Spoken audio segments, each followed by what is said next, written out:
Well, now it's finally clear what Donald Trump has planned in the Middle East, because today he not only resumed the war with Iran, but also expanded it to two separate fronts.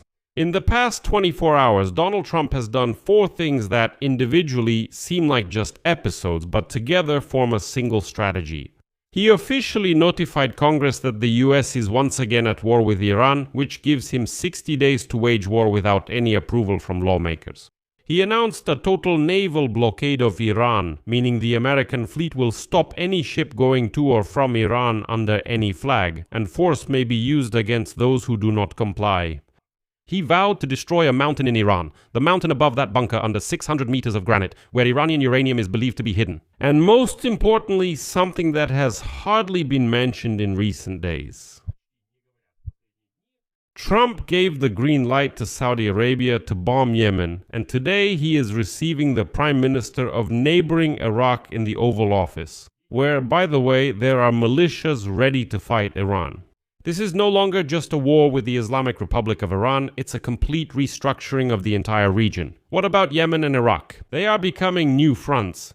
In one, the fighting is done by proxy, and in the other, with oil contracts. I'll explain what I mean. In this episode, we'll break down exactly what Donald Trump has planned and what's happening right now in the Middle East. My name is Alexei Pechi. Let's discuss this topic together. But before we start, please subscribe to the channel. We're moving towards the milestone of 300,000 subscribers, and I would be grateful for your subscription. So, let's go through everything step by step so we don't get confused. Let's start with a document that almost went unnoticed, but it's actually the key to everything. Donald Trump has officially notified the US Congress that the country is once again in a state of war with Iran. Here's the wording from the letter, and I quote, "The strikes that began on July 7 are military actions in line with my duty to protect Americans and the interests of the United States, both at home and abroad." Why is this necessary? Well, it might seem like a formality, but it's not. Under American law, the president can conduct military operations without a declaration of war from Congress for exactly 60 days. As you remember, that's exactly why Trump was in a hurry to wrap up active warfare in April, so he wouldn't end up in a situation where Congress would simply require him to stop. Then, after the announcement of the ceasefire, the 60-day countdown was simply reset, and now Trump's new notification starts a new 60-day countdown. Trump got 2 months of freedom. He can wage war at full strength without Congress declaring war. And this is what makes this step so cynical. Let's make it clear once again. In May, Donald Trump informed Congress that the hostilities were over. In June, both the House of Representatives and the Senate voted to end the operation against Iran unless it was approved by lawmakers. Moreover, even several Republicans joined the Democrats. But these resolutions are symbolic. They are symbolic in nature and are not laws. And the White House would have vetoed them anyway. In other words, Congress said no to the war, and Trump responded by saying that he once again has 60 days without Congress's approval and continued the war. And here is the conclusion of Donald Trump's letter to Congress, which sounds almost like a call for regime change in Tehran. Here is the quote. "The armed forces of the United States of America remain ready to take further measures to ensure that the government of the Islamic Republic of Iran ceases to pose a threat." Now, the numbers. According to the United States Central Command, over the past week, American forces have struck more than 300 Iranian military targets. On the night of July 14th, the third wave of strikes took place, lasting for about 5 hours straight. Moreover, before the attack, Trump stated, and I quote, "We will hit them very hard tonight, and we will hit them hard tomorrow, and there is nothing they can do about it." At the same time, Trump again announced a naval blockade, whose terms are harsher than they seem. According to the United Maritime Information Center, the blockade began on Tuesday and covers all Iranian ports, oil terminals, and the coastline as a whole. The US Navy will stop all ships going to and from Iran regardless of their flag. This is a direct quote from the statement of the Maritime Center. Any vessel suspected of entering or leaving the blockade zone without permission may be intercepted, forcibly redirected to another route, and detained. Force may be lawfully used against vessels that do not comply with the requirements. Plus, as you remember, that very demand from Donald Trump to pay 20% of the value of all cargo passing through the Hormuz Strait for American protection. Well, in fact, Trump lost his temper and stated that he plans to take control of the entire Strait of Hormuz. Iran responded where it hurts the global economy the most: cruise missiles. The Islamic Revolutionary Guard Corps struck two supertankers, Mombasa and Al-Bahia, which belong to a company from the United Arab Emirates. In addition, another smaller tanker was attacked. It is currently known that one Indian sailor was killed and 8 were wounded, including 2 Ukrainians. All the vessels sustained serious damage. And here, a very important detail was revealed. The strike was carried out by Iran in Oman's territorial waters. Iran is striking in foreign waters, not its own, targeting vessels from a neutral Arab country. Oman, from the very beginning of the war, let me remind you, tried. At first it was with the Americans, then it switched to Iran's side, then it tried to appear as neutral as possible. Well, in the end, it got what it deserved. And this is a signal that Iran will not allow ships to pass except along its own coast. As we've already discussed here on this YouTube channel, there are 3 routes in the Hormuz Strait: along the coast of Iran, along the coast of Oman, and through the center of the strait. Iran demands that all ships pass specifically along the Iranian coast, otherwise it will attack them, which in fact it does. The explanation from the Islamic Revolutionary Guard Corps for today's attacks is practically mocking. They stated that the ships allegedly ignored their warnings, turned off their navigation systems, and followed a route that, according to the Iranians, was mined, although that's not true. And now Donald Trump's biggest threat. He promised to destroy Pickaxe Mountain. This is Mount Kirki, or, as it's also called in Farsi, Ku'e-Kalan Gazla. Next is a quote from Trump. "We will destroy Mount Kirki. Tell the Iranians to be ready. We are watching it very closely. We don't see any activity there. They're working on their nuclear program. No, it doesn't matter. Every time we hear about it, we blow it up. That's why they don't like to talk about it. But we'll probably strike Kirki pretty soon." What is this facility? It's a mountain in the Zagros range near the already destroyed Natanz. Inside, there are 2 deeply sealed tunnel complexes. Construction has been underway since 2020. Iran claims that they're just assembling centrifuges for uranium enrichment there. But American intelligence suspects that this is a secret, undeclared uranium enrichment plant. In other words, a kind of strategic hedge for the nuclear program. It is believed that the main stockpile of highly enriched uranium is stored there, which, according to Trump's statement, I remind you, was supposedly buried a long time ago. Just a week ago, Trump said that Iran is denuclearized, that there's no problem anymore. Well, it turned out that's not the case, and here's the main thing. The facility is buried as deep as 600 meters under granite. That's very important. Experts are unanimous here. Of course, this facility is out of reach even for the most powerful bunker-busting bombs in the arsenal of the United States of America. Analysts say outright that such a facility can be destroyed, but probably only with tactical nuclear weapons. And even then, success is not guaranteed. After all, it's 600 meters of granite. So, Trump is threatening to do something that his army physically cannot do. Well, unless, of course, we're talking about the unthinkable use of nuclear weapons. And here's the question, is this a bluff? Is it psychological pressure, or is it testing the waters for something bigger? Well, the question remains open. Separately, Trump once again threatened to eliminate the Iranian leadership. Quote, "Yes, I can destroy them. I know where they are." Well, in short, Trump was really getting out of hand. But this is just the beginning, because the most important escalation of this war did not happen in Iran. Trump gave Mohammed bin Salman the green light for a military operation against the Houthis in Yemen.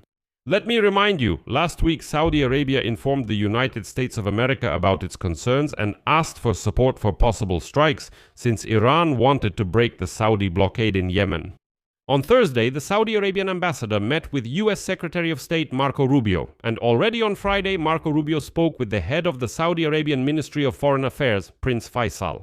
And on that same Friday, there was a phone conversation between Donald Trump and Mohammed bin Salman. The Crown Prince asked for support and received it. By Monday, Saudi planes had already bombed the Sana'a airport. Sana'a is the official capital of Yemen. The formal reason was not to allow the Mahan airplane, which was carrying the Houthi delegation from the funeral of Ali Khamenei in Iran, to land. An American official explains that Mahan Air is, after all, an airline of the Islamic Revolutionary Guard Corps, and it is under United States sanctions. And on board, most likely, there were not Houthis who were flying from the funeral of Ali Khamenei, but rather weapons, missile parts, and military specialists who were supposed to help the Houthis prepare for war. The Houthis responded with ballistic missiles and drones targeting Abha airport in the southwest of Saudi Arabia and warned airlines to stay away from Saudi airspace. Why is this truly a turning point? This is the most serious cross-border escalation since 2022, and it could mean the collapse of the 4-year truce and expand the war between the US and Iran. And here's what's telling. The fact that Mohammed bin Salman notified Donald Trump in advance and, as they say, asked for approval for the strike means that the Saudis are preparing for a major war and are negotiating military and diplomatic support from the US in advance. Not long ago, let me remind you, Saudi Arabia maintained public neutrality in the US-Iran war, and at the beginning of the war even refused Washington the use of its territory for an operation against Tehran. The fact is that Saudi Arabia only recently restored relations with Iran in 2023 with China's mediation. But that was a mistake, and now Saudi Arabia has actually taken the side of the United States and opened a second front, which will be very painful for Iran because they could lose the most powerful proxy force they have today, the Yemeni Houthis. But that's not all. It looks like another front is emerging. Today, July 14, Trump is receiving Iraqi Prime Minister Ali al-Zaidi in the Oval Office of the White House. And this is the second front in the widening war, but here they're fighting not with bombs, at least for now, but with oil and ultimatums. But the hot phase isn't that far off. Who is al-Zaidi anyway? He's a businessman with no political experience at all, who literally came to power just this May. As the Iraqi diplomat put it, quote, "This is Donald Trump's choice. He's the Iraqi Trump, a businessman. Now money will start flowing into Iraq again." The thing is, Trump personally criticized the candidacy of Nouri al-Maliki, his rival, as being too close to Tehran. And he welcomed the appointment of al-Zaidi as, quote, "the beginning of a grand new chapter." In short, he's Donald Trump's protege and eventually became the Prime Minister of Iraq. In April, the US froze the transfer of Iraqi oil revenues held at the Federal Reserve Bank of New York. And just last week, they resumed these money transfers, right before al-Zaidi's visit to the White House. As a result, he became extremely loyal. What is Washington demanding from Iraq now? And this is the most interesting part. To completely disarm. After all, we're talking about the Iranian-backed Shiite militias in Iraq that attacked American bases after the war began. The White House stated, and I quote, "The United States of America has made it clear to Iraq that it is critically important to maintain sovereignty and prevent attacks from within its borders by Iranian-backed militias. We know that discussions are underway about the disarmament of some militias, and we will make measured decisions based on actions and measurable results. And the deadline for the complete disarmament of Shiites in Iraq is September 30. But of course, the most powerful groups have already stated that they do not intend to disarm just like that. And that means they will try to force them to do it. What does Iraq get in return? Oil and gas deals. Basically, a flow of money. And the most high profile of these deals is the agreement to create a fund where Iraq will contribute 500,000 barrels of oil a day in exchange for American assistance in developing its power sector. Well, that's what's officially stated. Plus, Baghdad is asking for a production quota outside of OPEC limits, and the US can provide that quota. Well, they can negotiate with the Saudis.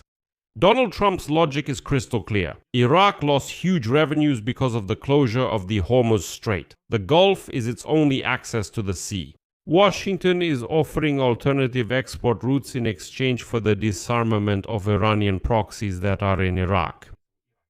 Essentially, this is buying the country out from under Tehran's influence. Well, that's not all. The third track is Lebanon. At the same time, negotiations between Israel and Lebanon are taking place in Rome, mediated by the United States. They are discussing the implementation of the framework agreement from June 26. There, it's about ending the conflict and again, disarming the groups supported by the Iranians. Deployment of the Lebanese army in southern Lebanon and gradual withdrawal of Israeli troops. It's important to note here that these negotiations have effectively removed the Lebanon issue from the US-Iran deal.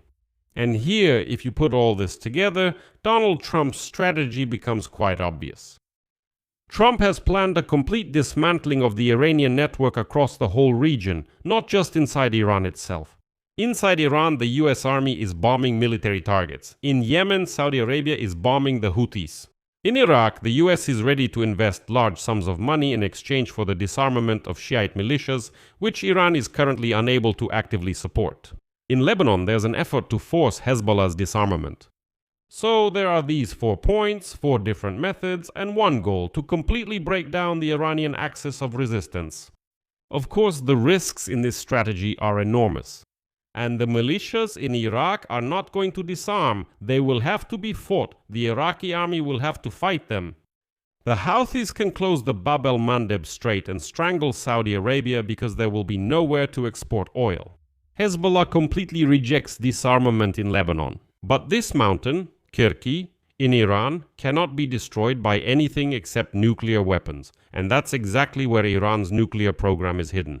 Well, as they say, we've entered another 60 days of war in the Middle East, so we'll be watching, but at least now the strategy of this war is already clear. I'll leave it at that. Share your opinions and conclusions in the comments under this episode, subscribe to the channel, hit the bell, and don't forget to like. If you want to support the work of this YouTube channel, you can do so with any donation using the links and details in the description of this video. That's all for now. Take care of yourselves. Goodbye, everyone.